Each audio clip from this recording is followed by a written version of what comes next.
Hey there everyone, welcome back to Imagination Tech. So today I'm just going to show you a quick video because I just got this from Beta FPV. So first of all, thank you to Beta FPV for sending this, particularly John Alsona, the local Beta FPV boss. If you need anything Beta FPV related, and also, he also sells some other stuff, head on over to his page. I will link it down below, or you can search it on Facebook, Benta FPV. So these are new BT2.0 connectors from Beta FPV, and it has caused quite a stir online because Beta FPV is trying to change how we fly our 1S with these new connectors. So the standard right now is pretty much PH2.0. It's a JST standard. So this is pretty much on every Whoop right now on the market, but the drawback with the PH2 connector is that it doesn't really deliver high enough amps. So we are going to take a look at this BT2.0 connector. Okay, so they sent me a pouch with 2 pairs of the BT2.0 connector. Just gonna show you. It's really pretty small. So I'll just probably post a picture of this as well as an overlay. But it has caused quite a stir. I got two pairs of BT2.0 connectors and a piece of heat shrink.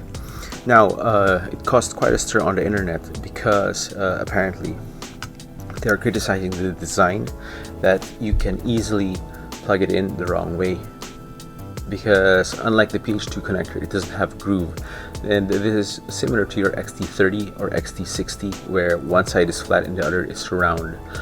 However, unlike an XT30 or XT60, this is much smaller, so there's less plastic material on there. But yeah, what I have right now is I have both a solid pin and a crimped PH2 connector here, and a PH2 battery. So let's just, I just want to give it a shot if we really can plug it in the wrong way. So that has been their argument, that the design is flawed. So that's why the people are not supporting this, because the design is flawed. You can plug it in incorrectly because of the design. But let's go ahead and try it. So if you plug it in the right way, no problem. If you try to plug in a PH2 connector the wrong way, then there is a little bit of resistance, and you can feel that. And you can feel that whether you have an original solid pin connector or something like this crimp connector. This one I got from Joseph de Guzman, so I'm pretty sure these are the ones from like DigiKey, I think. Okay, so both of them, if I'm paying attention, like I'm trying to fly my Whoop, it's Whoop night and everything, I'm taking a look and I can see the groove, then yeah, I can definitely figure this out. So with a BT2 connector, visually I can see that one side is flat, so I can just plug in one way. There is actually a groove here on the battery side, but it doesn't prevent you from plugging it in. It's just like a tactile marker. It doesn't really prevent you from plugging it in the wrong way. But again, one side is flat and the other is round, so even when you're plugging it in the right way, it does offer some resistance, and there's no way you're going to be plugging this in easily the wrong way. Okay, so what if one situation that they were arguing was that, what if it's dark and you can't see? So let's just try. I have okay, I can see the video up there, but let's try. This is a crimp connector, and let's just try plugging it in. First of all, if I'm not looking, I can just feel the grooves. So yeah, no problem. I can just plug it in the right way. But if I was just in a hurry, I wasn't looking, and tried plugging it in the wrong way, no, it's not going in. But the argument is, if you plug it in hard enough, then yeah, I could feel that it wasn't going in the wrong way. I could feel that it was reversed, but definitely you can plug it in the wrong way. This is a PH2 connector. This is a crimp connector, and I think I might have broke that.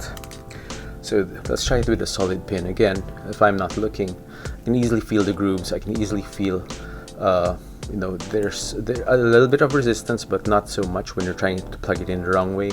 So flipping it over, let's say it's really dark, I don't know what I'm doing, and no, it's not going in the wrong way. But if you force it, if you give it enough force, it still doesn't go in with the solid pin connectors. Okay. Okay, so crimp connectors bad, solid pin connectors good. Now let's try that with the BT2 connectors, and I'm again not looking. If it's dark or anything, I can still feel that one side is flat, especially the whoop side. Now with the battery side, it's a little bit harder to feel, but you can definitely feel which part is flat, and you know, it goes in easily.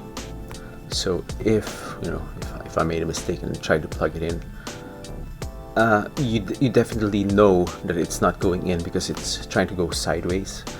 I'm obviously not looking at the camera because I'm trying to purposefully do this blind. So yeah, when you're trying to plug it in, it's not going in. It wants to go sideways because it's not the right way. Because what happens when you match the flat side with the round side? Obviously, it's not going to go in. So I don't know what they've been doing in those Americans. I don't know what they've been doing. No, I don't think they're all Americans though. But yeah, definitely, of course, if you have enough force, you can force plug it in. And I think I plugged it in the wrong way.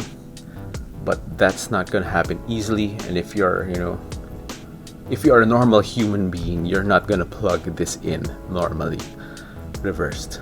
That's it, and that's all I'm going to be saying about this matter. So anyway, let's just plug it in to what I think would be a good application for this. I'm going to replace some of my batteries. I got 2 batteries. I'm going to replace 2 of my 450 milliamp hour batteries, and also the connector on the Tinyhawk S, and maybe also my whoop. So let's see. But regularly the Tinyhawk S can draw easily 5 amps. So let's see if these BT2.0 connectors can improve its performance on 1S. Let's go. So this is my Tinyhawk S, and this is going to be our test subject for today. And as you can see, it already has an XT30 connector, which I did this mod a couple of months back actually. And on 2S, this really helped the Tinyhawk S really get those amps through, which was severely limited by the stock PH2.0 connector. Now the BT2.0 connector is not meant to replace the XT30 because 1, the XT30 is heavier, and 2, the XT30 also still can carry a lot more amps than the BT2.0 connector. But what I did with the PH2 connector, if I wanted to fly the Tinyhawk S on 1S, was I built this tiny adapter, which doesn't even have wires. Just put the PH2 and the XT30 together, soldered it, and then there's just some heat shrink over it. And I think it would be a better comparison between these two if I also made another adapter, this time for the BT2.0. Now, another good thing about the BT2.0 that I've just noticed is that I never could quite memorize or remember which side of the PH2.0 connector was the positive and the negative. But the BT2.0 connector, just like the XT30 and the bigger XT60, you just need to find the flat side, and that's going to be the positive. So no getting confused there. I also have these 4 brand new GNB 450 milliamp hour 1S batteries from Kaiju Power. These are GNB batteries, and these are going to be our the batteries that we're going to be using. I'm gonna keep these are brand new, by the way. They haven't been flown yet, and this is going to be the first time when we do this. These are going to stay on the PH2.0 connector, and I'm going to change these two to the newer BT2.0 connector, and we will see how it performs.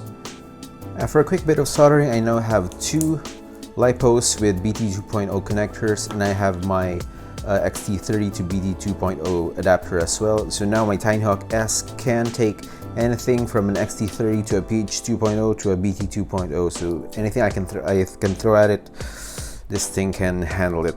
And also, as a bonus, I also made this adapter so that I can just easily charge this on my 1S charger. So I just need to plug in that adapter, plug that in, and this is already fully charged. I've charged it before I soldered it, so yeah, I still need to get a lot more connectors so that I can parallel charge everything, but nothing else left for us to do except to try this out and give it a whirl. So here are a couple of flights I did with both the PH2.0 connectors and the BT2.0 connectors. And the top left and the top right were with the PH2, the bottom three are with the BT2 connectors. So with this test, I was landing at 3.5 volts. This was a real world test, so no, this wasn't a hover test, or now it's just cruising. As you can see on the top left, top right, and the bottom left, I was, this was a racetrack we set up in Pinaglabanan, and the others I was really pushing it, doing some acro freestyle with the Tinyhawk S. And as you can see, since this was a real world test, there were some crashes involved, so I just cut out the part where I was trying to going to pick up the Tinyhawk S, and in some cases I used turtle mode.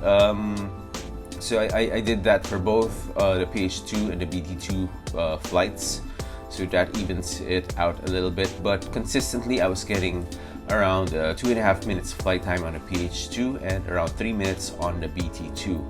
So this was not a scientific test at all. So if you want a bench test, Joshua Bardell did a really nice video of him testing the BT2 connectors against the PH2 connectors on the bench with a consistent amp draw of 5 amps.